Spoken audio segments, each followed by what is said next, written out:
एक दिन की छुट्टी के बाद भारतीय बाजारों में तैयार हो जाइए बड़े एक्शन के लिए, क्योंकि आज है वीकली एक्सपायरी और ढेर सारे संकेत हैं दुनिया भर के बाजारों से और हमारे अपने भी। तो चलिए करते हैं शुरुआत शेयर बाजार लाइव की। स्वागत है आप सबका, नमस्कार। मैं हूं अनिल सिंघवी और नमस्कार, मैं हूं दीपांशु भंडारी। एक दिन की छुट्टी के बाद एक्शन के लिए हो जाएगी तैयार। मिड वीक ट्रेडिंग सेशन तो नहीं रहा, बट हाँ एक्सपायरी ट्रेडिंग सेशन है बाजार के लिए और ढेरों संकेत आ रहे हैं सर बाजार के। कई सारी बातों पर करनी है आपसे चर्चा। दीप, जो संकेतों की शुरुआत करें उससे पहले, क्योंकि कल गणेशोत्सव की छुट्टी थी, तो देश भर में, दुनिया भर में गणेश उत्सव बहुत धूमधाम से मनाया गया है। इस बार की धूमधाम वाकई में देखने लायक थी, बिल्कुल, क्योंकि मतलब इस बार हाँ बिल्कुल बिना कोविड के डर के जो गणेशोत्सव था वो मतलब कमाल का था।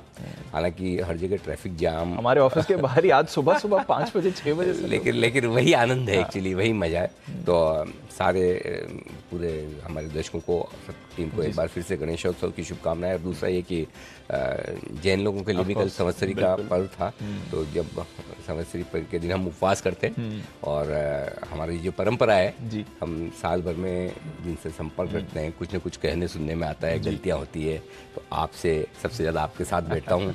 शायद मेरे बेटर हाफ से भी मुकाबले में ज़्यादा आपके साथ होता हो। हमारी पूरी टीम, जिनको कभी न कभी कुछ न कुछ कहने सुनने में आता है, हमारे सारे दर्शकों से क्षमा याचना करते हैं अगर पिछले साल भर में कोई भी जाने अनजाने में बहुत सारी एडवाइस ऐसी है जो हमारी गलत जाती है, हमें पता है। तो इसलिए ये वो दिन है जब आप पुराने सारे ये मेल को साफ करते हैं, नया अकाउंट शुरू मैं वही बोलने वाला था। बिल्कुल। तो सभी को मिच्छामी दुक्कड़म, आपको भी, सबको, सारे दर्शकों को बिल्कुल सर। चलिए, एक तरह से नई शुरुआत ही है। बिल्कुल, तो करते हैं शुरुआत, दिन की भी करते हैं शुरुआत। बिल्कुल, शुरुआत के लिए संकेत अमेरिकी बाजारों से अच्छे नहीं दिख रहे हैं। काफ़ी तेजी से गिरे हैं, लगातार 4 दिनों से गिरते हुए नजर आ रहे हैं। पिछले 2 दिनों में परसों और कल 2 दिन जिन संकेतों पर हमें ट्रेड करना है, उसमें 600 पॉइंट की गिरावट डाउ में हुई है। लगभग 400 पॉइंट नैस्डैक लुढ़कता हुआ नजर आया है।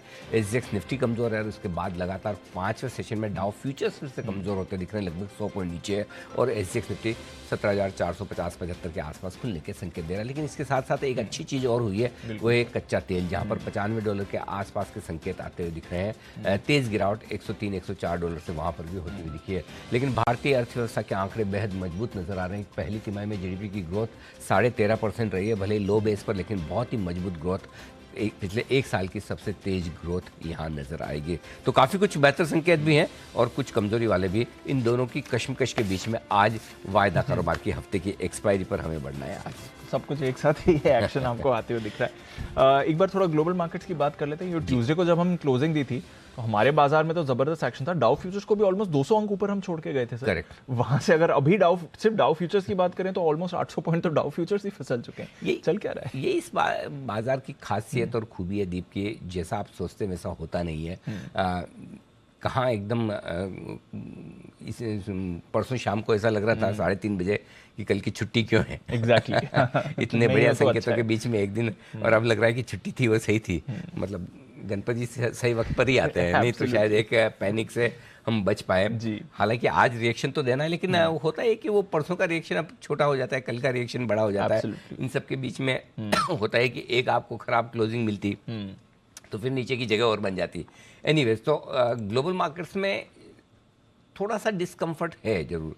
शुक्रवार तो क्या कहूँगा, छुट्टी थी तो बार बार शुक्रवार निकल कर आता है। वो मंगलवार सुबह हम इस बात का जिक्र कर भी रहे थे कि सब कुछ बहुत अच्छे से चल रहा हो, ठीक चल रहा हो, वैसा है नहीं ग्लोबल मार्केट्स में। और अमेरिका का रिएक्शन थोड़ा सा चिंता देने वाला भी है। बिल्कुल। देखिए, सिंपल सी बात यह है दीप की, जो कुछ भी हुआ है अमेरिका में, उनमें फिर से वही तेजी से ब्याज दरें बढ़ने और वापस से आपके लिए संकेत इकोनॉमी में धीमेपन के आते हुए दिख रहे हैं। उन चिंताओं में अमेरिकी बाजार डर रहे हैं। बॉन्ड यील्ड्स 3.2% पर आ गए हैं, ये बड़ी चिंता की बात है। और कोई फैक्टर बड़ा हो ना हो, लेकिन ब्याज दरों का बढ़ना, बॉन्ड मार्केट में जो संकेत मिल रहा है, वो मुझे लगता है सबसे बड़ी चिंता की बात है। उसकी वजह से इक्विटी मार्केट में परेशानी ज़्यादा है। पहली चीज़ वो है। दूसरी चीज़ ये कि अब लगभग तय है कि अगली पॉलिसी में 0.5% बढ़ना ही बढ़ना है, आप रोक नहीं पाएंगे। और स्पेशली जब फेड चेयरमैन ने जैक्सन हॉल में जो संकेत दिए, उसके बाद आपको 0.5% ब्याज दरें बढ़ानी है। ये 2 फैक्टर बड़े नेगेटिव है। डॉलर इंडेक्स आपको ऊपर ही बना हुआ है, खाली एक ही राहत की बात अगर कहीं से है वो है तो वो कच्चा तेल, जहाँ कच्चे तेल में वापस से $95 के आसपास आए और ये संकेत तब आए जबकि ओपेक की तरफ से प्रोडक्शन बढ़ाने के संकेत नहीं होने के बावजूद कच्चा तेल गिरा। तो कच्चा तेल का जो फॉल आया है वो फंडामेंटल रीजन से आया है कि डर ये है कि ग्रोथ धीमी होगी, मांग कम होगी तो कच्चे तेल की डिमांड कम होगी। एक कारण ये रहा। दूसरा कारण ये भी रहा कि शायद ईरान के साथ न्यूक्लियर डील पर कहीं कहीं कोई बातचीत समझौता बन जाए, तो वो भी एक फंडामेंटल कारण है। अगर वैसा हो जाता है तो आपके लिए कच्चे तेल की सप्लाई अपने आप बढ़ जाएगी।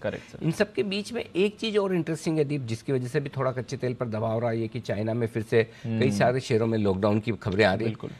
मुझे पता नहीं, मतलब ये हमसे ही ले ले वैक्सीन, हमारे पास अब बहुत पड़ी है। वही तो मतलब अगर इनसे मतलब खुद का पैदा हुआ किया हुआ कोरोना वायरस इनसे नहीं संभल रहा है, मतलब क्या करेंगे। मतलब ये अगर देखिए दुनिया में आपको एक महाशक्ति बनना है ना, तो खाली महाशक्ति आप इसके दम पे नहीं बन सकते कि हमारा देश और हमारी इकोनॉमी पूरी कंट्रोल्ड है, हमारी करेंसी पूरी कंट्रोल्ड है, हम जो चाहे वो करेंगे, हमें बाहर वाला कोई आके हिला नहीं सकता।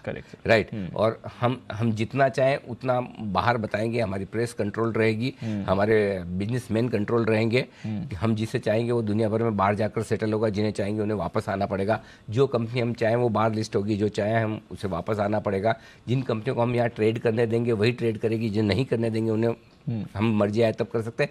ये चीज़ें मतलब कुछ समय तक के लिए चल सकती है। वो कहते हैं ना कि आप बहुत सारे लोगों को कुछ समय तक बेवकूफ़ बना सकते हैं और कुछ एक लोगों को बहुत समय तक बेवकूफ़ बना सकते हैं, सारे लोगों को हर समय बेवकूफ़ नहीं बना सकते। चाइना उसी दौर से गुजर रहा है। सो आई थिंक उनको समझना पड़ेगा, अगर उनसे नहीं संभल रहा है या फिर वो आर्टिफिशियली कुछ ऐसी चीज़ें कर रहे हैं, वो लंबी चलने वाली नहीं है। अब दुनिया अपना ऑल्टरनेट ढूंढने लगी है चाइना में, और जो चाइना ने दोनों तरीके से आर्थिक तौर पर और कूटनीतिक तौर पे बहुत सारी चीज़ें दूसरे देशों के साथ की, अब धीमे धीमे सब समझ में आ रही। क्या आपको नहीं लगता पाकिस्तान, श्रीलंका सब समझ गए कि चाइना का इरादा क्या था? कौन आपका ऑनेस्टली दिल से मदद करना चाहता है, कौन आपको गलत इरादे से मदद करना चाहता है, दुनिया भर को अब समझ में आ रहा है। तो ये चीज़ें ना ठीक है, थोड़े टाइम तक आप मजबूत है, पावरफुल हो, गलत भी करे तो कौन मुंह पे बोले, वो वैसे वाली चीज़ हो जाती है। लेकिन ये चीज़ें बदल रही है अब, और ये बदलेगी, इसका फ़ायदा हिंदुस्तान को मिलेगा। हम आगे 25 साल की बात करते हैं कि बहुत बढ़िया होगा हमारे लिए समय, तो उसके पीछे कारण है कि और वो कारण हिंदुस्तान के फेवर में जाएंगे। इन एनी केस जो कुछ चाइना में भी हो रहा है, मुझे लगता है कि वो एक और कारण जिसकी वजह से थोड़े कच्चे तेल के दाम नीचे आते हुए दिख रहे हैं, भले ही सही हो गलत हो, लेकिन दाम उस वजह से आते दिख रहे हैं। तो हमारे लिए आज ग्लोबली दोनों चीज़ें हैं, एक और जहाँ मार्केट्स के लिहाज से संकेत कमज़ोर है, वहीं हमारे अपने लिहाज से कच्चा तेल मुझे जो दीप लगता है, नो डाउट हम ग्लोबल मार्केट्स की कमज़ोरी के साथ, उनके आर्थिक धीमापन के साथ हम पर भी असर तो आएगा, इसमें कोई डाउट नहीं कि असर नहीं आएगा।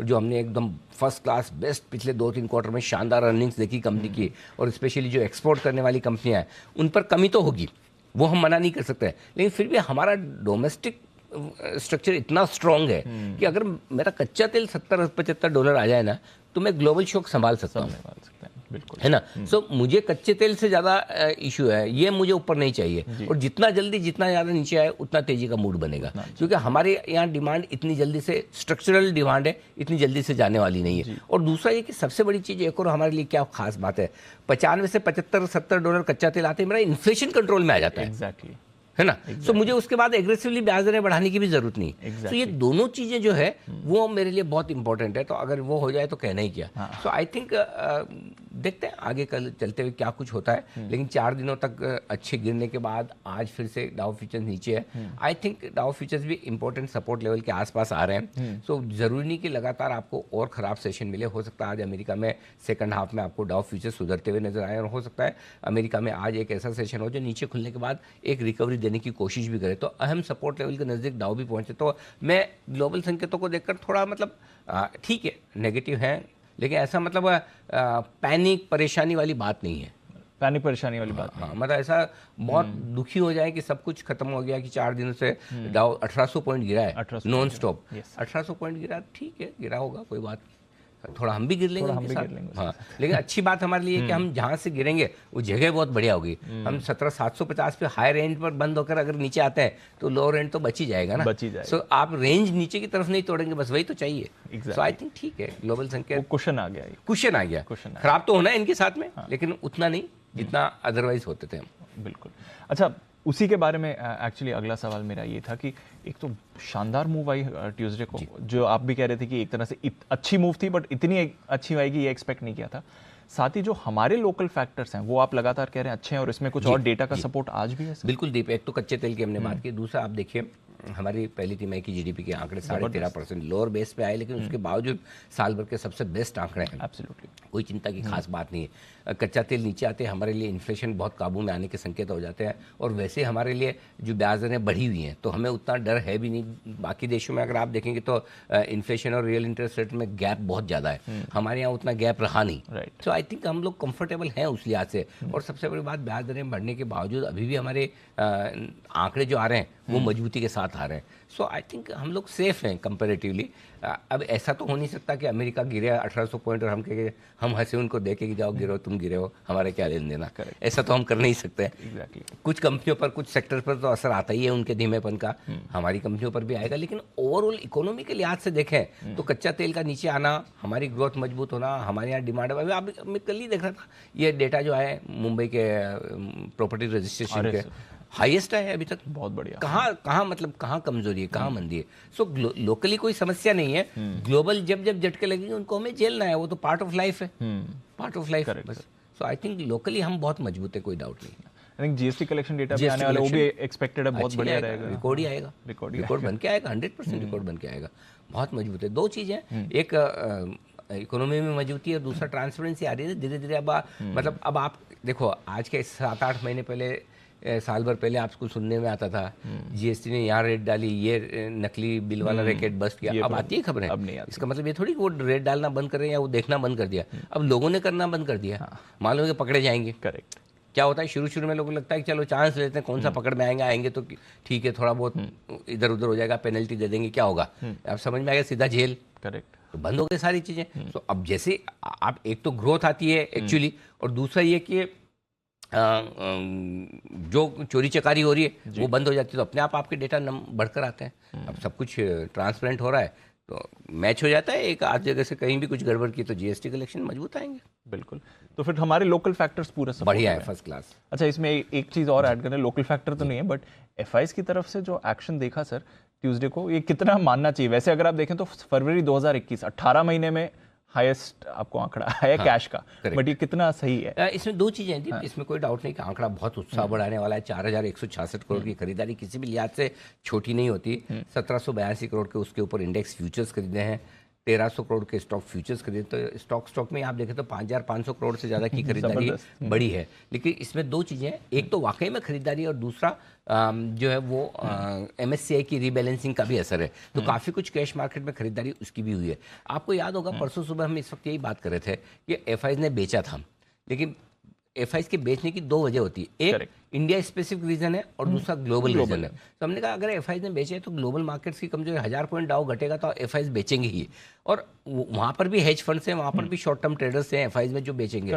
लेकिन अगर इंडिया के रीजन की तरफ से जो बेचे, जब हम 15,200 आए तब उन्हें इंडिया अच्छा नहीं लग रहा था, करेक्ट, उस वजह से वो बेचने, तो चिंता की बात है। और जैसे ग्लोबल मूड माहौल सुधरा तो तुरंत ले लेंगे। अब इतना बड़ा एक साथ एक ही दिन परसों ले लेंगे, ये तो अंदाजा नहीं था। तो इसमें दो चीजें हैं, दोनों तरीके से देखिए। एक नो डाउट एक MSCI का एडजस्टमेंट है जो हर रोज नहीं होना है, वो एक बड़ी खरीदारी है। लेकिन उसके अलावा अदरवाइज भी खरीदा तो है। एक और चीज दीप जो इंटरेस्टिंग है वो ये है कि मंगलवार को जो बड़ी तेजी बनी, छुट्टी के बाद हमेशा शुक्रवार याद आता है, तो मंगलवार को जो बड़ी तेजी बनी और जो बड़ा फिगर आया, उसमें एफआईज की खरीदारी का कंट्रीब्यूशन ज्यादा है बजाय रिटेल का। रिटेल का कंट्रीब्यूशन तो खाली शॉर्ट कवरिंग का था, राइट। सो एक तरह से अच्छा है कि जब आप 17,750 पर जाकर बंद होते हैं, ठीक है, और तब पार्टिसिपेशन खरीदारी की तरफ से रिटेल का कम है। अगर ये पूरी तेजी एफआईज के डेटा में नहीं होती, रिटेल ने खरीदा होता तो आज पैनिक ज्यादा होता। तो वो पैनिक नहीं होगा। पैनिक इसलिए नहीं होगा, ओके, पैनिक इसलिए नहीं होगा क्योंकि एक तो सीरीज की शुरुआत है, राइट, करेक्ट। दूसरा ये कि ऑलरेडी जो खरीदा है वो एफआईज की तरफ से ज्यादा है। तीसरा ये कि थोड़ा बहुत जो दिन के दौरान खरीदा होगा लोगों ने वो एक अलग चीज है, लेकिन पुरानी लेगेसी तो नहीं है। दिन के दौरान खरीदा भी है तो फ्राइडे का लो क्या है, 17,400, तो आपने 17,400 के ऊपर ही खरीदा है, करेक्ट। अब आज 17,400 के नीचे जाएंगे तो वही आप सबके सब लॉस में आने वाले। नहीं तो किसी ने 17,600 में खरीदा होगा, किसी ने 17,500 में, किसी ने 17,700 में खरीदा होगा, तो वहां से लॉस गिनना है, राइट, है ना। सो आई थिंक उस हिसाब से आप थोड़े सेफ हैं, बहुत दिक्कत वाली बात नहीं है कि इतना पैनिक नहीं है कि रिटेल की खरीदारी कम थी। सिर्फ दिक्कत एक ही है और वो ये कि पिछले 3-4 सेशन में एक लेसन बहुत क्लियर कट मिल रहा है लोगों को, और जो समझना चाहिए, पढ़ना चाहिए, जो आमतौर पर ये है ना, ये सोच कर बैठते कि ऑप्शन बेचो पैसा कमाओ, ऑप्शन बेचो पैसा कमाओ, और ऑप्शन बेचने वाला समझदार होता है। देखिए कोई भी ट्रेडर ऑप्शन खरीदने वाला या ऑप्शन बेचने वाला हर वक्त समझदार नहीं होता, और कोई भी खरीदने वाला हर वक्त समझदार नहीं होता। समझदारी का ठेका परमानेंट किसी का भी नहीं है। कब आपको ऑप्शन खरीदने और कब बेचने ये समझ आनी जरूरी है। जब इस तरह की ग्लोबल वॉलेटिलिटी हो, जहां पर गैप से आप ऊपर नीचे खुलते हो, इस तरह की वॉलेटिलिटी हो, जब दिन के दौरान स्क्रीन पर बड़े मुंह आपको ऊपर नीचे की तरफ आते हो, तब ऑप्शन बेचना कोई बहुत समझदारी का काम नहीं है। भले आप आउट ऑफ द मनी, अब फॉर एग्जांपल अब 17,750 पे आप बंद हुए, अगर आप 17,500 का भी पुट बेच के गए 250 पॉइंट नीचे का, तब भी आप रिस्क में। करेक्ट। और जिसने 17,700 का ये सोच के भेजा, हाँ 100 पॉइंट तो मिल रहे हैं, ज्यादा दिया क्या होगा, 17,600 के नीचे क्या खुलेगा, यही होता है ना थॉट प्रोसेस। लो जी हो गया, क्या खुले। और सेम चीज आपके लिए कॉल राइटर्स के साथ, कल किस तरह से परसों कॉल राइटर्स की एकदम सारी की सारी स्टॉप लॉसेस ट्रिगर हुए। सो आई थिंक थोड़ा सा आपको ये समझना पड़ेगा कि किस तरह से ऑप्शन राइटिंग करनी है। हर वक्त ऑप्शन राइटिंग करना ठीक नहीं है, और स्पेशली इस तरह के वॉलेटाइल माहौल में। सो बट अदरवाइज ठीक है, डेटा के लिहाज से कोई ऐसी बड़ी समस्या वाली बात नहीं है। ये एफआईएस के डेटा ठीक है, लोकल फंड में भी कोई खास बेचा नहीं है, 650 करोड़ की बिकवाली बड़ी नहीं है, इतनी तो उनकी तरफ से बनती है। हाँ, बट एक अच्छी बात है कि लोकल ट्रेडर्स ज़्यादा लॉन्ग है नहीं, इसलिए बहुत पैनिक मचेगा इसकी संभावना कम है। और परसों भी ऐसा ही हुआ दीप के, अगर शुरुआत के 15 मिनट नहीं संभलते तो दिक्कत है। 17,150 17,225 की रेंज में इसीलिए बाइंग आ गई क्योंकि सोमवार को, क्योंकि आपके पास ज़्यादा लॉन्ग है नहीं, तो स्टॉप लॉसेस ट्रिगर। और दूसरा है कि ये पीक मार्जिन आने के बाद पोजीशंस बहुत कम हो गए। आप किसी से भी पूछ के देखिए, मैं जब भी जाता हूँ ऐसे फंक्शंस वगैरह में, सोशल फंक्शन में लोग मिलते हैं, बात करते हैं, जो आदमी 5 लोड करता था वो 1 लोड पे आ गया, वॉल्यूम ही कम हो गया, और फिर आप संभाल लेते हैं। और दूसरा एक ऊपर कॉन्फिडेंस ये रहता है कि वापस आ ही जाएगा ना ऊपर, तो बेचने का मन नहीं होता, फिर वहां पर लेने का मन होता है। तो इस तरह से बचे हुए हैं हम थोड़े। उसी से रिलेटेड एक्चुअली मेरा एक क्वेश्चन था, आज वो कॉन्फिडेंस होगा सर? क्योंकि मंडे का गैप डाउन हमने सर्वाइव किया, ट्यूसडे का गैप डाउन सर्वाइव करा, और दोनों गैप डाउन के बाद बाजार काफी मजबूती आपको दिखाई, स्पेशली जो ट्यूसडे। क्या आज वो हैट्रिक लग सकती है? ये गैप डाउन पे खरीदने का कॉन्फिडेंस पिछले 2 दिनों में नहीं था। पिछले 2 दिनों का देखकर आज हम कॉन्फिडेंट हो रहे हैं। तो जरूरी थोड़ी कि मार्केट ओबलाइज करे हमें कि भाई तुमने 2 दिन से जो सीखा, तीसरे दिन में वही ऐसा बुकिश पैटर्न पे बाजार चलता नहीं है। हाँ, ये कॉन्फिडेंस जरूर रखना चाहिए कि पैनिक नहीं मचेगा, ज्यादा नहीं गिरेंगे, लेकिन इसका मतलब ये जरूरी नहीं कि आप जहां खुले वहीं से घूम जाए। इसकी एक ही कंडीशन है, जितना ज्यादा गैप से नीचे खुलेंगे दीप, उतना जल्दी घूमेंगे। ओके, तो गैप बड़ा चाहिए, गैप बड़ा चाहिए। जितना बड़ा गैप, अब वो गैप बड़ा 200 पॉइंट का होता है, 250 का होता है, 300 का होता है, वो देखने वाली बात। और ये आपको नहीं पता, तो हमें एक चीज पता है, और वो ये, या तो हमें 17,150 17,225 से घूमना है, वहां से तो घूमना पक्का है। अच्छा। लेकिन वहां तो नहीं खुल रहा है, तो बहुत दूर है। खुला आप रहे हैं 17,400 के आसपास, 17,475 पे आपको एसजेक्स दिख रहा है, 50-75 पॉइंट का आप मान लो, प्रीमियम मान लो, ठीक है, 17,400 का। तो दूसरा जो लेवल है जहां से आपको घूमना है वो 17,340 17,400। तो आज के लिए सबसे इंपॉर्टेंट ये 60 पॉइंट है आपकी लाइफ में। ओके, देखो बोला था ना शाहरुख खान ने चक दे इंडिया में, सबसे इंपॉर्टेंट आपकी लाइफ में 90 मिनट, जैसे ये 60 पॉइंट है आपकी लाइफ में। 17,340 17,400, इस रेंज को आपने होल्ड कर लिया, यहाँ से घूम गए, वेल एंड गुड। नहीं तो 17,150 17,225 से तो ब्लाइंड बाय घूम नहीं है। 17,340 17,400 गोट के पी जाइए। 17,400 परसों का लो था, 17,340 मेरे लिए इस फॉल में सबसे इंपॉर्टेंट लेवल है। इस 60 पॉइंट की रेंज में अगर आप रुक गए, बहुत बढ़िया। तो अगर समझो 450 के आसपास खुलते हैं, वहां से थोड़ा हल्का होकर 400 से 340 की रेंज में आ जाते हैं, तो लिया जा सकता है। अगर 340 और 400 की रेंज में ही खुलते हैं और वहां पर अगर एक बार कोई प्रॉफिट बुकिंग बिकवाली आ गई, तो फिर हम इंतजार करेंगे नीचे के लेवल का, अदरवाइज वहां से भी। सो 2 टुकड़ों में भी ले सकते हैं, एक 340-400 की रेंज में नीचे आया तो और ऐड कीजिए। अंडरस्टूड सर, ठीक है। तो चलिए फिर आज का सेटअप भी समझते हैं सर। ग्लोबल संकेत नेगेटिव साइड पे, एफआईएस के संकेत पॉजिटिव साइड पे, घरेलू फंड थोड़ी सी बिकवाली, उसके बावजूद मैंने रखे न्यूट्रल साइड पर। वायदा कारोबार के संकेत नेगेटिव है। आज ये इंटरेस्टिंग चीज है, यही एक नेगेटिव संकेत और है। Sentiment neutral, trend positive. 17,340 17,400 जिसकी बात कर रहे हैं, ये पहला सपोर्ट जोन है। इसके नीचे 17,150 17,225, अब तो सबने रट्टा मार के याद कर लिया है। ऊपर की तरफ 17,475, 17,550 पहली रुकावट की जगह पार करके निकले तो 17,600 से 650 प्रॉफिट बुकिंग जोन होगा आपके लिए। बैंक निफ्टी 38,850, 39,050, ये 200 पॉइंट की रेंज पहला सपोर्ट है। इसके नीचे जाने पर इस रेंज में शायद खुलकर थोड़ा वक्त बिताएं। इसके नीचे जाने पर 38,550, 38,750 स्ट्रॉन्ग बाय जो निकल कर आता है, जहां खरीदारी और शॉर्ट पोजीशन दोनों काटनी चाहिए। ऊपर की तरफ 39,200, 39,375, ये हल्की फुल्की रुकावट की जगह पार करने पर 39,500, 39,750 स्ट्रॉन्ग सेल जोन है, जहां पर जरूर आपको बिकवाली करनी चाहिए बैंक निफ्टी में। अब आइए सपोर्ट लेवल दे दूं। मैंने सपोर्ट सीधा दी पहले 17,500 से गिना है, क्योंकि इतना तो दिख ही रहा है कि 200-250 पॉइंट तो आप नीचे खुलेंगे, राइट। तो 17,500, 17,450 और 17,400 तीन विजिबल सपोर्ट्स हैं। इसके नीचे स्ट्रॉन्ग सपोर्ट जोन में आप घुस जाते हैं। 17,340 और 302 मीडियम लेवल है। 225, 175, 150 फाइनल सपोर्ट लेवल के तौर पर निफ्टी में। ऊपर की तरफ 17,500 से चूंकि गिन रहे तो 17,550, 575, 603 छोटे लेवल, 625, 650, 703 बड़े लेवल। सिंपल। बैंक निफ्टी 39,000 के आसपास शायद खुले तो पहला सपोर्ट 39,050, उसके बाद 38,925 और 38,850, ये तीन छोटे सपोर्ट लेवल है। 38,800, 38,750 और 38,703 मीडियम लेवल है। 38,650 और 38,550 तक के लेवल है। वैसे लेवल 38,300 तक के निकल कर आते हैं, बाद में एक 475 भी है, उसके बाद 38,300 भी है, लेकिन शायद उसकी ज़रूरत ना पड़े, क्योंकि बैंक निफ्टी कंपैरेटिवली बेहतर है, मजबूत है। खरीदारी के मौके नीचे के लेवल में लोग पहले बैंक निफ्टी में ढूंढते हैं। मेरे लिए निफ्टी और बैंक निफ्टी इंपॉर्टेंट नहीं है। मेरे लिए इंपॉर्टेंट है कि कौन सा मेरे कंफर्ट जोन में पहले पहुंचता है। अगर मेरे लिए कंफर्ट जोन में 17,150, 17,225 निफ्टी दिखता है तो मुझे दिमाग नहीं लगाना है, क्योंकि मुझे पता है वो लेवल बहुत स्ट्रॉन्ग सपोर्ट है। सेम जैसे 38,300, 38,500 की रेंज में बैंक निफ्टी पहुंचता है तो मेरे लिए वो कंफर्ट जोन है। सो देखते हैं किस लेवल के आसपास पहुंचते हैं, उस हिसाब से डिसाइड करेंगे। ठीक है सर। एफआईएस की थोड़ी पोजीशनिंग ऑब्वियसली बढ़ गई है, पुट कॉल रेशियो भी क्या संकेत दे रहा है सर? थोड़ा सा एफआईएस का लॉन्ग पोजीशन बढ़कर आया है। अच्छा, हायर लेवल्स रह गए सर, सॉरी माफ ऊपर के रह कीजिए, गए? बैंक निफ्टी के ऊपर के लेवल्स रह गए। ओके, सब फील आया होगा अंदर से कि शायद ऊपर के लेवल देखने को ना मिले, इसलिए 39,200, 250 और 375 तीन छोटे लेवल है। 450, 550 मीडियम लेवल है। 650, 700 और 750 तक के लेवल ऊपर की तरफ बैंक निफ्टी के लिए। ठीक है। इंडेक्स एफआईएस ने इंडेक्स लॉन्ग पोजीशन 9% बढ़ाई है, और काफी कुछ शॉर्ट कवरिंग जो हुई है। 1782 करोड़ के जो इंडेक्स फ्यूचर्स खरीदे उसमें शॉर्ट कवरिंग ज्यादा है बजाय लॉन्ग पोजीशन के। पुट कॉल रेशियो 1.37 ओवरबॉट है अनडाउटेडली। बैंक निफ्टी का तो और ज़्यादा ओवरबॉट है 1.43। सो नेचुरली अगर ये आज ये नहीं भी होता ग्लोबल मामला, तब भी मैं यही कहता अगर ऊपर खुलते तो ऊपर खुलते आपको प्रॉफिट बुकिंग करनी चाहिए, क्योंकि बाजार पुट कॉल रेशियो पर हल्का ओवरबॉट हो चुका, तो एक बार हल्का होना जरूरी है। ठीक है। और विक्स कब घटता है कब बढ़ता है, मुझे लगता है विक्स भी एक अच्छा इंडिकेटर है उल्टा करने के लिए। Contra indicator. कॉन्ट्रा इंडिकेटर है सर। विक्स 6% घटा है, विक्स घटते समझ लीजिए कि वॉलेटिलिटी बढ़ने वाली है, उल्टा हो गया लगी रहा। ओके।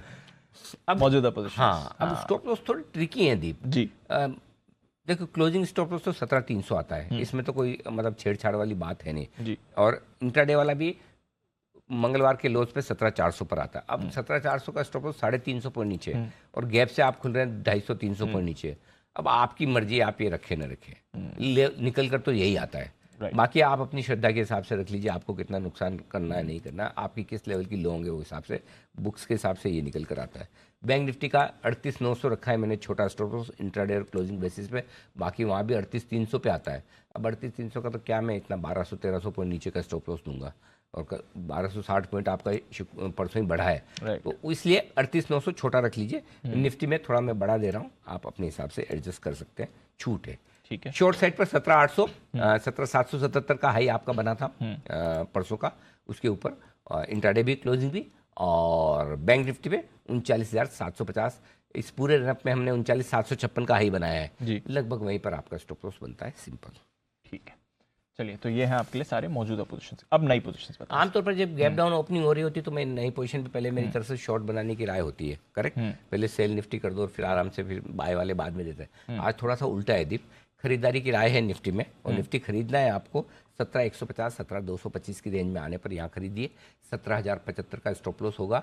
इस रेंज में आए तो किसी के इन्विटेशन का इंतजार मत कीजिए, सोचिएगा मत कि कौन बताएगा कौन कहेगा, सब लोग आपको खराब बोलेंगे, तब आपको ले लेना है वहाँ पर। ओके। ले लेने में सिंपल दो चीज करनी, या तो 17,075 का स्टॉप लॉस रख लीजिए, या 17,000 का, आपकी जो मर्जी हो वैसा स्टॉप लॉस लगाइए। स्टॉप लॉस देखो, एक चीज समझ लीजिए, आज ट्रेड आप लॉन्ग लो, शॉर्ट लो, ऊपर लो, नीचे लो, जहां लो, बिना स्टॉप लॉस के नहीं करना। स्टॉप लॉस आप अपने हिसाब से डिसाइड कर लो, अगर आपको दूसरों का नहीं फॉलो करना आप अपना डिसाइड कर लो, लेकिन बिना स्टॉप लॉस करना मत। ठीक है। टारगेट 300, 340, 400 तीन छोटे टारगेट, 450, 475 मीडियम टारगेट, 500, 550 तक के टारगेट मिल गए तो भी बहुत बहुत धन्यवाद, इतने बहुत हो गए।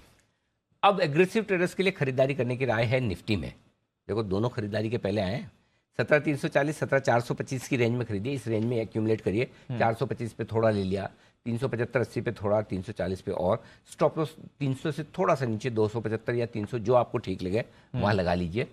टारगेट 450, 500 दो छोटे टारगेट, 525, 550, 575 तीन मीडियम टारगेट, 600 से लेकर 650 तक के बड़े टारगेट्स के लिए आपको करनी है बैंक निफ्टी में खरीदारी। इस रेंज में आए, एक चांस ले लीजिए। इस रेंज में आने पर आपको देखना है डाउ फ्यूचर कैसे हैं, क्रूड कैसा है।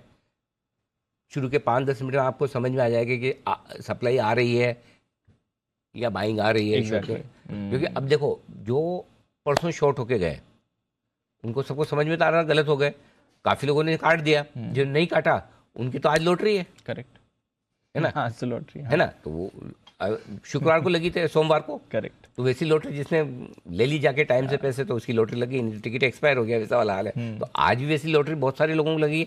आज क्या होगा, शॉर्ट कवरिंग करने वाले जल्दी से आएंगे। हाँ देखो एक्सपीरियंस क्या है दोनों का है। 2 दिनों तक तेजी वाले डर रहे थे कि गैप से खुल रहा, अब क्या करें, बढ़ गया। अब आज तेजी करने वाले कॉन्फिडेंट है, नहीं तो बढ़ता है।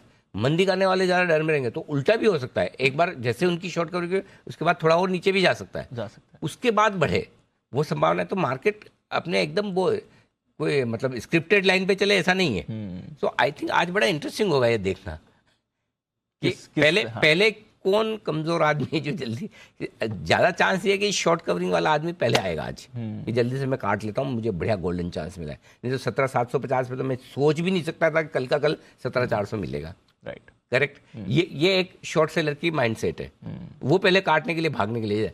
जो लॉन्ग लेके खड़ा है उसका गैप से नहीं 2 दिन से वापस ऊपर आया था, मैं रुकता हूँ। तो एक बार शॉर्ट कवरिंग होने के बाद अगर सपोर्ट नहीं आया तो फिर सप्लाई वापस आ सकती है। वो हो सकता है। राइट, मार्केट की साइकोलॉजी अलग तरीके से चलती है, जो आमतौर पर आप में पब्लिक सोचती है, मार्केट वैसा नहीं सोचता। राइट, फिर अलग बिहेव करता है। तो आज लिटमस टेस्ट है इसका, मजा आएगा देखने में। ठीक है। अब आइए बेचने की राय। अगर गैप से ना खुले तो, और गैप से नहीं खुलने का मतलब क्या है, किसको आप गैप से 17,600 या इसके आसपास, ज्यादा से ज्यादा 550, इसके नीचे खुलने पे तो बेचना बनता ही नहीं है। 600, अच्छा 600, 500, यू नेवर नो, कई बार होता है 200, 250 पॉइंट। तो बड़े गैप से ना खुले तो सोचना है, तब आप शॉर्ट करिए निफ्टी। और 650 का स्टॉप लॉस होगा, नीचे की तरफ 500, 450, 400 तीन छोटे target, 360, 340 medium target, 225, 200, 175 final target के लिए। तो बड़ा गैप ना मिले तो ही बेचना है, गैप से खुल जाए तो छोड़ देना। अब 17,400 खुल रहा तो वहाँ क्या बेचना है, भले 150, 100, 150 घट जाए, लेकिन बेचना बनता नहीं, फिर वहाँ लेने का ध्यान ज़्यादा बनता है। 17,500 के नज़दीक बेच पाए तो ही मजा है, 500, 550 के नीचे बेचने में मजा नहीं है। पैसा बन जाएगा लेकिन 50-75 पॉइंट के लिए आप इतने रिस्क लेंगे क्या, वो वाली बात है। अब आइए बैंक निफ्टी खरीदना है आपको, खरीदने के लिए अच्छी जगह है 38,500, 38,700 अगर इस रेंज में पहुंचता है निफ्टी, यहाँ लीजिएगा। स्टॉप लॉस 38,275 का थोड़ा दूर का है, वही लगाना है। लगा पाए तो लीजिए, नहीं तो मत लीजिए। कोई जरूरी नहीं आपको ऐसा हार्ड एंड फास्ट इन्विटेशन नहीं कि करना ही है आपको। 750, 800, 850 तीन छोटे टारगेट है, 925, 975 मीडियम टारगेट और 39,050 का फाइनल टारगेट इस रेंज में खरीदने पर। ज़्यादा बड़े टारगेट नहीं दे रहा हूँ, इतने ही दे रहा हूँ मैं, 300 से 500 पॉइंट के बहुत हो गए। एग्रेसिव ट्रेडर्स के लिए खरीदारी करने की राय अलग आ रही है दीप, ये बड़ी इंटरेस्टिंग है जी। अगर बैंक निफ्टी यहाँ रुक गया तो मजा ही आएगा। और वो है 38,800 से 39,000 की रेंज में। इस रेंज में एक चांस ले सकते हैं आप खरीदने का। स्टिक स्टॉप लॉस होगा 38,650 का। टारगेट जो बनेंगे 39 से 125, 200 और 250 तीन छोटे टारगेट, 325, 450 मीडियम टारगेट, 550, 650 और 39,700 तक के टारगेट। बड़े टारगेट है सर। अगर ये रेंज नहीं टूटी तो और एक बड़ी मूव आ सकती है। बड़ी मूव, ठीक है। क्योंकि अभी तक क्या है, जिस तरह से रेंज में है ना मार्केट वॉलेटाइल होकर कर रहा है ना, अब इसको बड़ा मूव तो देना है। अब ये बड़ा मूव किस तरफ देता है वो देखने वाली बात है।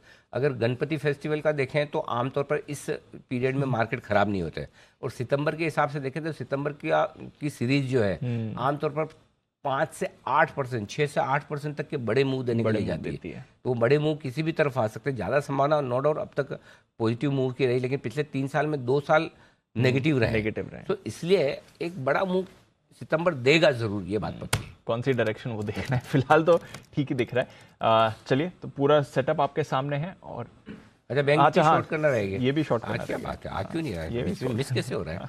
अच्छा, बैंक निफ्टी बेचना है, अगर गैप से ना खुले ज़्यादा तो स्टॉप लॉस 39,600 का होगा, जो कि आपका परसों का हाई है, वहाँ पर स्टॉप लॉस लगाना है। अगर 39,200 250 की रेंज में खुले, वहाँ बेचना सेफ है थोड़ा, उससे नीचे बेचने में थोड़ी रिस्क बढ़ जाती है। दीप 38,925 38,850 दो छोटे टारगेट, 38,800 750 मीडियम टारगेट, 650 550 और 38,475 तक के बड़े टारगेट के लिए कर सकते हैं बिक वाली आप। और जो भी आप तेजी या मंदी का सौदा करें, स्टॉप लॉस ट्रेल करते रहें, एक टारगेट के बाद दूसरा टारगेट आए तो अपना स्टॉप लॉस, ताकि प्रॉफिट प्रोटेक्ट करते रहें, क्योंकि यू टर्न लेगा तब भी आपको सिग्नल देकर नहीं लेगा, ये वो हाँ ऑटो रिक्शा की तरह है जो बिना सिग्नल दिए यू टर्न लेते हैं। आप ही को अलर्ट रहना है कि कब यू टर्न लेगा। तो यू टर्न लेने के लिए फटाफट ऐसा यू टर्न मारेगा तो आपका स्टॉप लॉस प्रॉपरली ट्रेल होते रहना चाहिए, ध्यान में रखें। और आज डे ट्रेड कर रहे हैं तो लोगों को कई जगह होता है ना कि आज इसके यहाँ मिलने जाना है, उसके वहाँ मिलने जाना है, आज गणेश चतुर्थी की बधाई देने जाना है, वो क्षमा याचना करने जाना है, ये सब त्योहारों के दिन ये सब होता है। राइट। तो फिर अगर आप वो सब कर रहे हैं तो ये एडवेंचर ना करें। आज दिन की ट्रेडिंग वाला स्क्रीन के सामने है, या तो आपके पास ट्रेडिंग स्क्रीन होनी चाहिए या टीवी स्क्रीन होनी चाहिए, दोनों में से कुछ भी नहीं है तो फिर आप जो काम आज लाइफ में ज़्यादा इंपॉर्टेंट है वो करें। एग्जैक्टली। थोड़ा लेवल्स रिस्पेक्ट करने हैं आज। ठीक है, आइए चलिए फिर जानते हैं आज के सारी खबरें, क्योंकि ढेरों खबरें भी आई हैं एक दिन की छुट्टी के बीच में, और साथ ही आज की ब्रोकरेज रिपोर्ट्स भी। आशीष, अरमान और नुपुर हमारे साथ हैं तैयार। अरमान, मॉर्निंग, करते हैं आपसे शुरुआत, बताइए खबरें और ट्रिगर्स। जी गुड मॉर्निंग, और मेरी तरफ से हमारे दर्शकों को मिच्छामी दुग्गड़म। अब ट्रिगर्स पे आ जाते हैं। सबसे पहले अगर आप आईपीओ की बात करेंगे, क्योंकि जो आईपीओ में जो एप्लीकेशन मंजूरी के लिए जो फंड ब्लॉक होना है वो आज से शुरू हो जाएगा, और ये इसलिए हुआ था क्योंकि बढ़ चढ़कर जो ओवर सब्सक्रिप्शन मिल रहा था उसको देखते हुए ये नियम जो है वो लाया गया था। ड्रीम फोक्स आईपीओ, उसका अलॉटमेंट डेट है आज।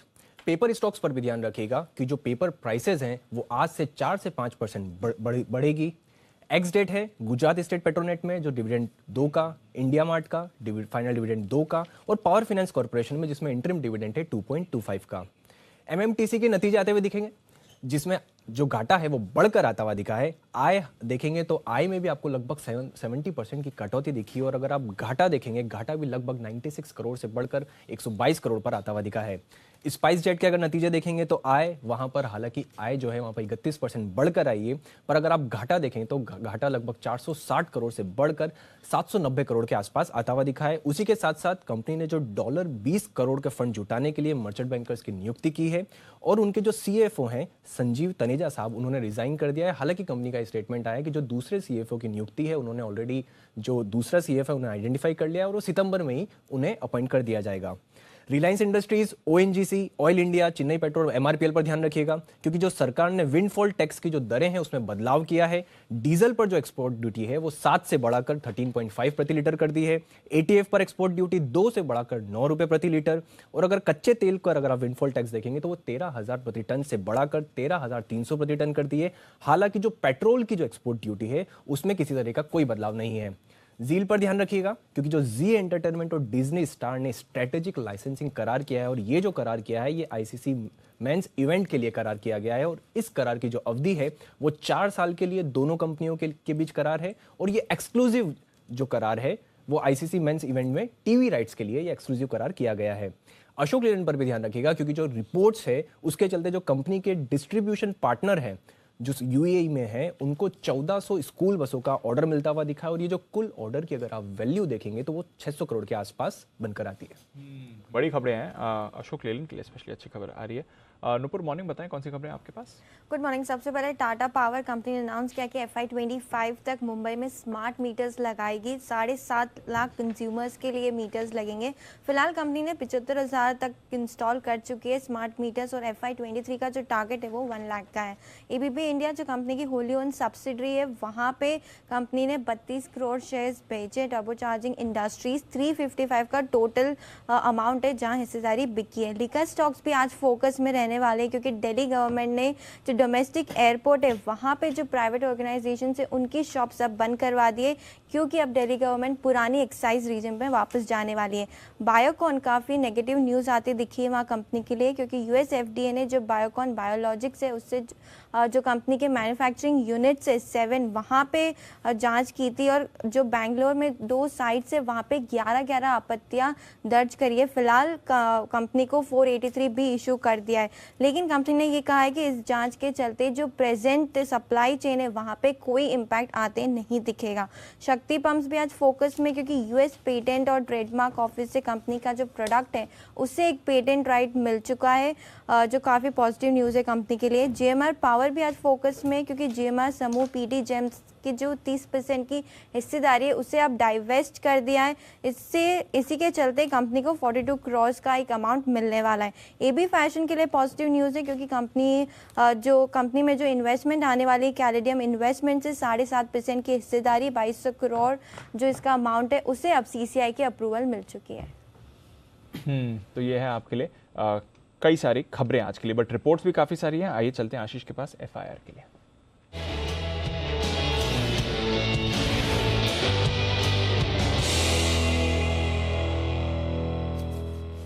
आशीष मॉर्निंग, आज फाइनेंशियल सेक्टर पर एक और रिपोर्ट लेकर आए, कौन सी है ये? बिल्कुल दीपांशु, नोमेरा की तरफ से रिपोर्ट आई और ढेर सारे स्टॉक्स के ऊपर कवरेज है। सभी डाइवर्स सेक्टर्स हैं पूरे फाइनेंशियल्स को अगर आप देखें तो एचडीएफसी लिमिटेड यहाँ पर नोमेरा ने खरीदारी की राय के साथ कवरेज की शुरुआत की, 2850 रुपये का लक्ष्य दिया, 2446 की जो है क्लोजिंग है।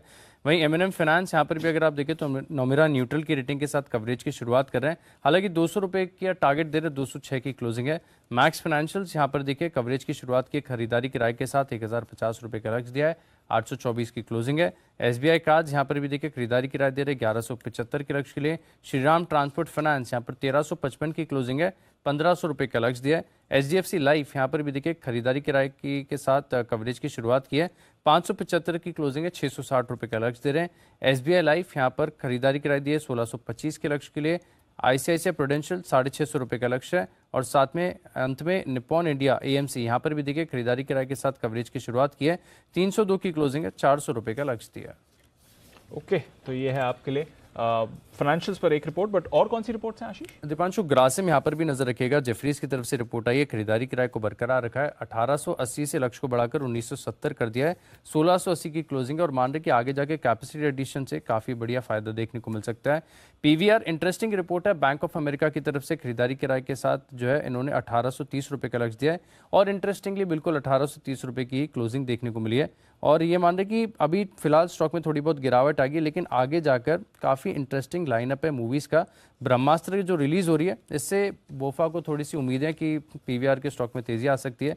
जी एंटरटेनमेंट यहाँ पर भी नजर रखिएगा, यूबीएस की तरफ से रिपोर्ट है, खरीदारी किराए को बरकरार रखा है 350 रुपये के लक्ष्य के लिए, और ये मान रहे कि स्पोर्ट्स सेगमेंट में जो री एंटर कर रहे हैं इससे आगे जाके ग्रोथ में काफ़ी बढ़िया तेज़ी देखने को मिल सकती है। और साथ में देखें तो क्रेडिट स्विस भी इनसे सहमत है, क्योंकि 257 की क्लोजिंग है, और इन्होंने भी आउट परफॉर्म की रेटिंग दी है 300 रुपये के लक्ष्य के लिए। पिरामल एंटरप्राइज जेफरीज खरीदारी किराए दे रहे हैं, लक्ष्य 1155 से बढ़ाकर 1250 कर दिए, 1064 की क्लोजिंग है।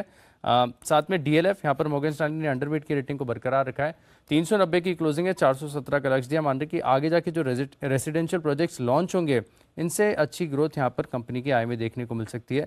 और अंत में रिलायंस इंडस्ट्रीज एचएसपी होल्ड की राय दे रहे हैं 2620 के लक्ष्य के लिए। ओके, तो ढेरों रिपोर्ट्स हैं जहां पर रखनी है नजर। अच्छा अनिल जी, आज थोड़ा एफएनओ डेटा भी कवर करना रह गया, एक्सपायरी बहुत सारी चीजें। चलिए, तो एफएनओ के डेटा में दीप सबसे इम्पोर्टेंट तो 17,700 का लेवल था, जहां पर 54 लाख शेयर पुट में थे और लगभग 70 लाख शेयर कॉल्स में है, उसके तो आप नीचे ही खुलेंगे।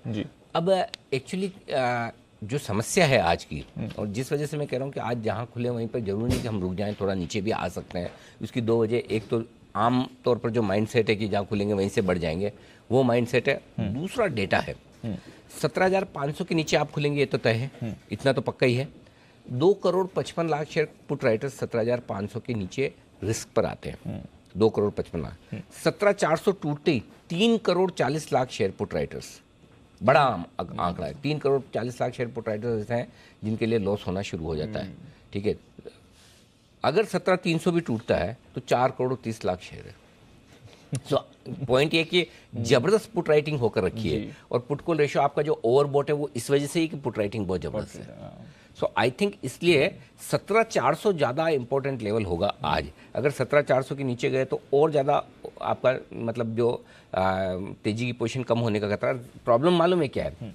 प्रॉब्लम दीप ये कि ये सारे पुट राइटर्स आज के हैं, आज की एक्सपायरी वाले। करेक्ट। सो अब ये अगर पैनिक में आके भाई आज ही खत्म होना है, फिर वो टाइम वैल्यू खत्म होगी धीरे धीरे, जैसे तो सुबह सुबह ही दे दो, अभी मिल रहा है बाद में नहीं मिल रहा है। So, और दूसरी तरफ क्या है, शॉर्ट सेलर जो है उसको ये लग रहा है गैप से बढ़िया मिला आज ले, तो सुबह सुबह एक बार जो शॉर्ट कवरिंग होनी हो गई, उसके बाद मुझे लगता है एक झटका वापस नीचे का आना चाहिए। जहाँ लॉन्ग ट्रेडर्स जो फंसा हुआ है वो बोलेगा अच्छा जितना गैप आ गया, जितना ऊपर आया, अब यहाँ से मुझे खाली करना कर। सो इसलिए थोड़ा सा शुरुआत में आज है ना, हड़बड़ी नहीं करनी, सावधानी से आराम से रुकिए, बैठिए, मौका मिले हल्का करिए। आज वॉलेटिलिटी थोड़ी बढ़नी चाहिए। ऐसा नहीं कि जैसे परसों जहाँ खुले वहीं से धीरे धीरे बढ़ के डे हाई पर बंद हो रहे हैं, ऐसा नहीं कि सोमवार को जहाँ खुले वहीं से बढ़ गए। आज इसके बीच में, और वीकली एक्सपायरी प्लस डेटा, दोनों चीज़ें प्लस माइंडसेट, तीनों को मिला के देखेंगे तो वॉलेटिलिटी थोड़ी ज़्यादा होनी चाहिए। एक तरफा शायद ना मिले, मिले तो अच्छी बात है, तेजी हो तो कौन पसंद नहीं करता, बट ऐसा डेटा से और जो ओवरऑल माइंडसेट से लग रहा है वो देखिए। वैसे थोड़ा एसजीएक्स निफ्टी रिकवर जरूर हुआ है सर।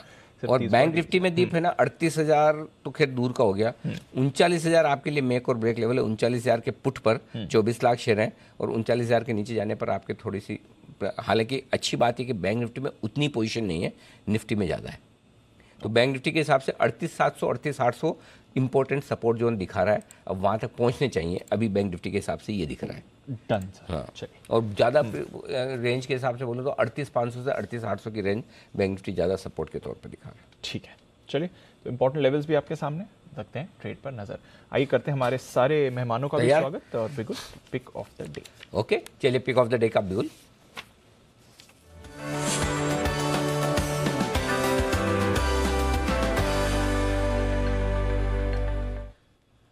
बंसल जी सुप्रभात, करें शुरुआत। सुप्रभात अनिल जी, सुप्रभात दीपांशु। अनिल जी, मेरा जो पिक ऑफ द डे है वो रियल एस्टेट स्पेस से और खरीदना है गोदरेज प्रॉपर्टीज पे खरीदारी की राय है। अनिल जी, ये जो फोमो होता है ना, फीलिंग ऑफ मिसिंग आउट, ये हम आपको नहीं कंपनियों को भी होता है, और ये स्टॉक काफी समय से चला नहीं है। दूसरे कैश के रियल एस्टेट स्टॉक चल चुके हैं, डीएलएफ में भी उछाल आ चुका है, तो मार्केट की वीकनेस में गोदरेज प्रॉपर्टीज पे खरीदारी की राय है। 1364 1364 का क्लोजिंग बेसिस का स्टॉप लॉस है, 1496 1496 के टारगेट के लिए गोदरेज प्रॉपर्टीज है मेरा पिक ऑफ द डे। तो ये है बंसल जी की पसंद। कुणाल जी से भी जान ले उनकी पसंद। कुणाल जी सुप्रभात। आप और बंसल जी दोनों ही ऐसे मेहमान हैं खास, हमारे एकदम सबसे ज़्यादा खास, जो बिना टाई के दिख रहे हैं। खाली मेरा एक सवाल ये आया है, आमतौर पर गुरुवार को आप ऐसे ही पाए जाते हैं, हर गुरुवार को आपकी टाई धुलने के लिए जाती है? अनिल जी, आपके काले कोट की कसम अनिल जी, थर्सडे को अनिल जी आप ही ने ये परंपरा शुरू की थी एक जमाने में, आपने अनिल जी परंपरा छोड़ दी, हम निभा रहे हैं अनिल जी। चलिए बढ़िया है। टाइलेस थर्सडे। बहुत अच्छी बात है। कोई तो खराब चीज़ आपने मुझसे सीखी, कभी कोई अच्छी वाली सीखो तो वो भी जरूर बताइएगा कुणाल जी। बताए सर अभी pick of the day. Anil ji सुप्रभात आपको, सुप्रभात दीपांशु को। अनिल जी देखिए, बाजार में हड़कंप है आज, और गैप के साथ बाजार नीचे खुलेगा, तो अनिल जी थोड़ा विश्राम करके बाजार को देखने के बाद अनिल जी मैं पिक ऑफ द डे दूंगा, लेकिन दूंगा जरूर अनिल जी, ये मेरा आश्वासन है अनिल जी। बिल्कुल, देखो बड़े नेता बनने की पहली कंडीशन ही ये है कि उसको अच्छे से आश्वासन देना आना चाहिए। आप सही दिशा में अग्रसर हो रहे हैं कुणाल जी, उसकी भी बधाई स्वीकार करें। आइए सुमित जी, आपसे बड़ा कंपटीशन महसूस कर रहे हैं। पहले किरण जी के पहले सुमित जी के पास ही चले। सुमित जी गुड मॉर्निंग, बताएं sir. Good morning Anil ji, good morning. Anil ji, pick of the day के तौर पे अगले 2-3 दिनों के लिए जो स्टॉक मेरे को अच्छा लग रहा है वो है यूपीएल। यूपीएल के अंदर आज डिप्स में खरीदारी करें। स्टॉक ने कल एक अच्छा मूव दिखाया था, तो कोई भी डिप आता है तो उसमें खरीदारी करके चलने का सलाह रहेगा 760 के आसपास। 740 का इसके अंदर नीचे में स्टॉप लॉस बनेगा, और यूपीएल में जो ऊपर में टारगेट देखने को मिल सकते हैं 800 रुपए और 820 रुपए तक के लेवल 1-2 दिनों के अंदर यूपीएल में ऊपर की तरफ देखने को मिलने चाहिए। तो यूपीएल में खरीदारी करके चलने का सलाह रहेगा 800 से 820 के टारगेट्स के लिए 740 के स्टॉप लॉस से। परफेक्ट, तो ये है आपके लिए खरीदारी करने की राय। आए किरण जी भी है हमारे साथ तैयार। किरण जी सुप्रभात, बताएं sir. Anil ji very good morning, दीप मॉर्निंग। मेरा भी नोटा रहेगा अनिल जी, थोड़ा सा मार्केट को देखने के बाद हम पिक्स देंगे, तो अभी के लिए तो नोटा रहेगा। परफेक्ट। तो ये है आपके लिए नोटा का इस्तेमाल करते हुए किरण जी भी। सेठी साहब हमारे साथ हैं तैयार। सेठी साहब सुप्रभात, बताएं sir pick of the day. Good morning Anil ji, good morning Deepanshu. Anil ji बाजार तो आज बिल्कुल गैप डाउन खुलने जा रहे हैं, कंट्रारियन टू जो एक्सपेक्टेशंस थी ट्यूसडे इवनिंग, ट्यूसडे आफ्टरनून को। बाकी 2 दिन के हमको जो क्यूज है उसको पचाने हैं, तो एक अच्छी खासी गैप डाउन ओपनिंग हो रही है। अनिल जी आज के लिए वैसे स्टॉक्स के लेवल्स देना मुश्किल है, बिकॉज खुलेंगे कहाँ ये पता नहीं है, तो स्टॉक्स भी कहाँ खुलेंगे ये पता नहीं है। बट मुझे लगता है ये जो शुरुआती गिरावट आएगी, जैसे आपने कॉल दिया कि गिरावट में निफ्टी को खरीदना है, वैसे ही जो स्टॉक्स मैं रिकमेंड करने जा रहा हूँ या जो अभी पिक ऑफ द डे दूंगा उसके बाद भी जो स्टॉक्स दूंगा उनमें गिरावट में खरीदारी करनी है। और मुझे लगता है आज ही अगर कोई बाउंस बैक आता है या कल बाउंस बैक आता है तो डेफिनेटली उसमें अच्छे रिटर्न्स बनेंगे। तो जो मेरा आज का पिक ऑफ द डे है, एक मेरा पसंदीदा stock Aditya Birla fashion retail. ये कल वैसे 305-6 के आसपास बंद हुआ है। इस स्टॉक को मैंने 260 के लेवल पे रिजल्ट्स के पहले, इस तिमाही के रिजल्ट्स के पहले रिकमेंड किया था, expecting very good set of numbers, जो कि कंपनी ने दिखाए भी। बहुत सारे ब्रांड्स ओन करती है जो मैंने कई बार चर्चा करी, कई सारे ब्रांड्स और एथनिक वेयर के भी ब्रांड्स इन्होंने एक्वायर करे हैं। फिर रिबॉक के साथ भी एक्सक्लूसिव टाई अप किया भारत के लिए। और आज ये खबरों में है बिकॉज जीआईसी सिंगापुर ने मई के महीने में इसमें एक अर्जी दी थी 7.5% स्टेक परचेज करने के लिए। वो प्राइस था 288 रुपये 75 पैसे के, उस भाव से उनको लेना, तो उसको आज सीसीआई का कल क्लियरेंस मिला है। तो मुझे लगता है डेफिनेटली एक बड़ी पॉजिटिव न्यूज है। तो ये स्टॉक भी अगर आज गैप डाउन मिलता है तो एक खरीदारी करने का मौका होगा। मुझे लगता है 315 तक के टारगेट के लिए इसको प्ले किया जा सकता है। ओके, 315 के टारगेट के लिए ABFRL में करनी है खरीदारी। पालिया साहब भी जुड़ चुके हैं हमारे साथ। सुप्रभात पालिया साहब, बताएं sir pick of the day. Good morning Anil ji, good morning everyone. So Anil ji dips में हमें बाय करना है GNFC। GNFC में कल के सेशन में काफ़ी अच्छा, लास्ट सेशन में अच्छा मोमेंटम देखने को मिला और जिस तरीके से ये सेक्टर में एक बाइंग इंटरेस्ट बना है, हमें लगता है GNFC अगर लोअर साइड पे 730 के आसपास अगर अवेलेबल होता है तो हम ओपनिंग में उसके आसपास अगर मिलता है तो वहाँ पे बाय करने की सलाह देंगे। स्टॉप लॉस रखेंगे हम करीब 715 रुपए के आसपास और टारगेट हम जो एक्सपेक्ट कर रहे हैं GNFC में वो आना चाहिए करीब 765 से 770 तक। तो GNFC डिप्स में बाय करने की सलाह रहेगी 730 के आसपास, स्टॉप लॉस होंगे 715 के, टारगेट 760 770 के। 760 770 के टारगेट के लिए GNFC में करें खरीदारी गैप से। GNFC शुक्रवार को मंगलवार को हमारी तरफ से बाय कॉल भी था 735 रुपए के आसपास। 750 55 के टारगेट तो आए थे, 55 दोनों आगे थे। 775 700 और 800 तक के बड़े टारगेट्स के लिए अब भी होल्ड करें और पालिया साहब की भी यही राय है। आइए बढ़ते हैं आगे और सेठी साहब से जानते हैं उनकी पसंद की कुछ और बेहतरीन पिक्स। सेठी साहब बताएं FNO स्टॉक्स और कौन से हैं आपके रडार पर आज के लिए? बिल्कुल अनिल जी, जैसे कि मैंने पहले कहा लेवल्स तो मैं आज नहीं दूंगा बिकॉज खुलेंगे कहा ये पता नहीं। तो अनिल जी जो 4 स्टॉक और है जिन पे नजर रखनी है और जिनको खरीदारी करनी है डिक्लाइंस में, उनमें जो दूसरा स्टॉक है वो भी इंडियन होटल्स, जिसको मैंने कई बार रिकमेंड किया है। इस स्टॉक पे भी मैं बुलिश हूँ। दमदार कंपनी है, भारत की नंबर 1 होटल कंपनी, और जिस तरह के रिजल्ट्स आए, जिस तरह के प्रोस्पेक्ट्स है, मुझे लगता है इस स्टॉक में खरीदारी करने के मौके ढूंढे। फिर GNFC जो अभी राजेश पालिया जी ने भी दिया, आपने भी मंगलवार को दोपहर के शो में रिकमेंड किया और मैंने भी शाम को जो बाजार आज और कल का शो है उसमें पोजिशनल पिक थी मेरी। इस स्टॉक पे मैं बुलिश हूँ looking at the overall scenario. जिस तरह से TDI के प्राइजेस में बढ़त हुई है, इन्होंने भी प्राइजेस बढ़ाए और ये मोनोपोली मैन्युफैक्चरर है, 50% से ज़्यादा का मार्केट शेयर है और इंटरनेशनली हम देख रहे हैं फर्टिलाइजर केमिकल्स की शॉर्टेज है। तो GNFC भी कोई भी गिरावट में खरीदारी करने का ही मौका है। फिर चौथा स्टॉक है दिग्गज सीमेंट स्टॉक, अल्ट्राटेक सीमेंट। मुझे लगता है ये स्टॉक भी कमाल करना चाहिए, तो इसमें भी कोई गिरावट में खरीदारी करें। और फाइनली IDFC पे भी, जो कि मैंने भी पहले भी 2 बार 50 रुपए पे 54 रुपए पे रिकमेंड किया, अभी 68 के आसपास ट्रेड करता है। बट मुझे लगता है इसकी भी जो भी अप्रूवल्स वगैरह सब आ गए हैं तो हम एक्सपेक्टिंग कि एक अच्छी कोई पॉजिटिव न्यूज़ भी आ सकती है। तो इस स्टॉक में गिरावट में खरीदारी करने की सलाह। परफेक्ट। तो ये है आपके लिए 4 और स्टॉक्स GNFC। क्या बात है, सबको पसंद आता हुआ दिख रहा है। यहाँ पर खरीदारी करने की राय इंडियन होटल सदाबार सेठी साहब की तरफ से हमेशा से पसंद का पिक, और IDFC में अल्ट्राटेक एक और सीमेंट स्टॉक, और सीमेंट स्टॉक की भी हम बात कर रहे थे परसों के, अच्छी मजबूती में अब ये नजर आ रहे हैं। वागले साहब भी है तैयार। वागले साहब सुप्रभात, स्वागतम। बताएं sir pick of the day. Anil ji good morning, Deepanshu good morning.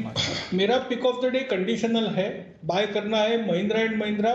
परसों का हाई क्रॉस करने के बाद मुझे लगता है महिंद्रा एंड महिंद्रा में एक ब्रेकआउट आया है परसों, और ये अगर सस्टेन होना है तो इसको परसों का हाई क्रॉस करना पड़ेगा जो 1315 का है। उसके ऊपर जैसे ही ट्रेड होने लगेगा 1350 तक की वन वे मूव आज के दिन में ही आ सकती है। तो 1315 के पार निकलते ही बाय करें। 1299 का स्टॉप लॉस, 1350 का टारगेट, और ये व्यू 1 से 2 दिनों के लिए है।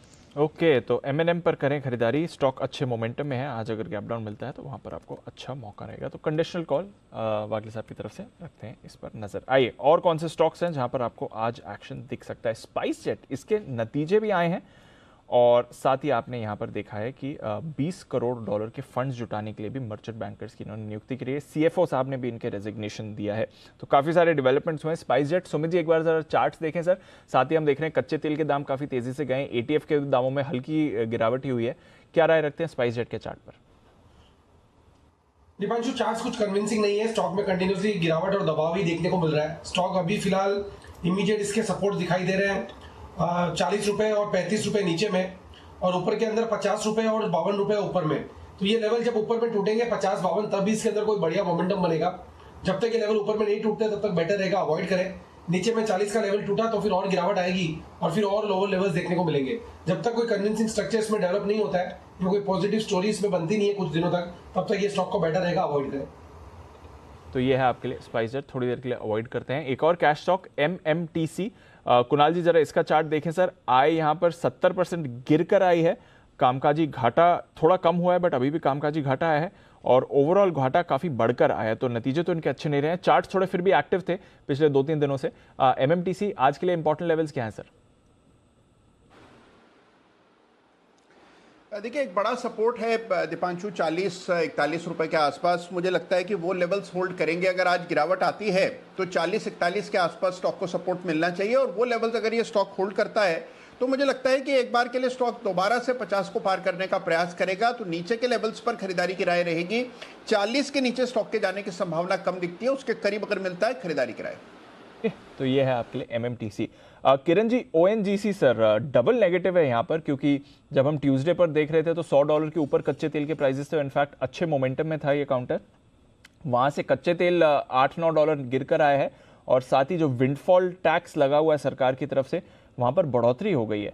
तो दोनों हिसाब से नेगेटिव है। ONGC आज क्या चाल एक्सपेक्ट कर रहे हैं सर? देखिए, टेक्निकली दीप बहुत ही इंपॉर्टेंट रेजिस्टेंस 138 से 140 का है इसके ये, और ये डिस्ट्रीब्यूशन लेवल भी है, क्योंकि जहां से हमने जुलाई सीरीज में फर्स्ट वीक में एक बहुत बड़ी गिरावट देखी थी, उसका मीन लेवल 140 के आसपास आता है। तो मेरा मानना है ये सप्लाई जोन है। नीचे में जब से हम फर्स्ट वीक ऑफ जुलाई से हम हायर टॉप हायर बॉटम कर रहे थे, अगर सारे बॉटम ज्वाइन करते हैं तो लगभग 130-31 के सपोर्ट लेवल्स है, तो वो टेस्ट होते नजर आ जाएंगे। तो 130-31 पे आपको वापस एक बार रिव्यू लेना चाहिए। वो बहुत ही अच्छे सपोर्ट्स है करंट मार्केट लेवल्स पे। ओके, 130-131 यहाँ पर रखनी है नजर। अशोक लेलैंड, सेठी साहब 1400 स्कूल बसेस का ऑर्डर UAE से मिलते हुए दिख रहा है, ऐसी खबरें आई हैं आज सुबह। और इसके अलावा वैसे भी अच्छे मोमेंटम है। आज तो ऑटो बिक्री के आंकड़े भी आने वाले हैं अगस्त महीने के। कोई राय अशोक लेलैंड पर? दीपांशु, बहुत ही पॉजिटिव न्यूज है। बड़ा ऑर्डर है और ये स्टॉक भी अच्छे मोमेंटम में भी है, और ये स्टॉक भी मुझे लिमिट करनी थी 5 स्टॉक की, अदरवाइज ये भी स्टॉक आता मेरे रडार पे या मेरी रिकमेंडेशन पे। मुझे लगता है इस स्टॉक में भी आज अगर कोई गिरावट आती है तो खरीदारी करनी चाहिए, या अगर फ्लाइट भी खुलता है तो मुझे लगता है वो स्ट्रेंथ का इंडिकेशन होगा और खरीदारी करने की सलाह देगी। ओके, तो ये है आपके लिए अशोक लेलैंड। खरीदारी करने की सलाह सेठी साहब की तरफ से आ रही है। आज ऑटो बिक्री के आंकड़े भी आएंगे, तो अगेन ये पूरा ही स्पेस आज फोकस में रहेगा। टाटा पावर ये भी फोकस में रहेगा। बंसल जी इसके चार्ट पर नजर डालें। FY25 तक मुंबई में 7.5 लाख कस्टमर्स के लिए स्मार्ट मीटर्स लगाने का इनका प्लान है, और बड़ा कैपेसिटी एक्सपेंशन का प्लान तो ऑलरेडी इनका चल रहा है। जरा राय दें सर टाटा पावर के चार्ट पर। दीपांशु, चार्ट पॉजिटिव है। मार्केट की वीकनेस में अगर नीचे में स्टॉक 229-228 के अराउंड मिल जाता है तो अब उन स्तरों पे खरीदारी की राय है मेरी। गिरावट पे खरीदना चाहिए, और यहाँ पर दीपांशु ऊपर में नजर रखनी चाहिए 240 के स्तरों पर। 240 के ऊपर की डिसाइसिव क्लोजिंग होगी, तब एक ब्रेकआउट होगा, तब एग्रेसिवली खरीदना चाहिए। एल्स गिरावट पर 228-229 के अराउंड खरीदारी की राय है। ओके, तो ये है आपके लिए टाटा पावर में खरीदारी करने की राय।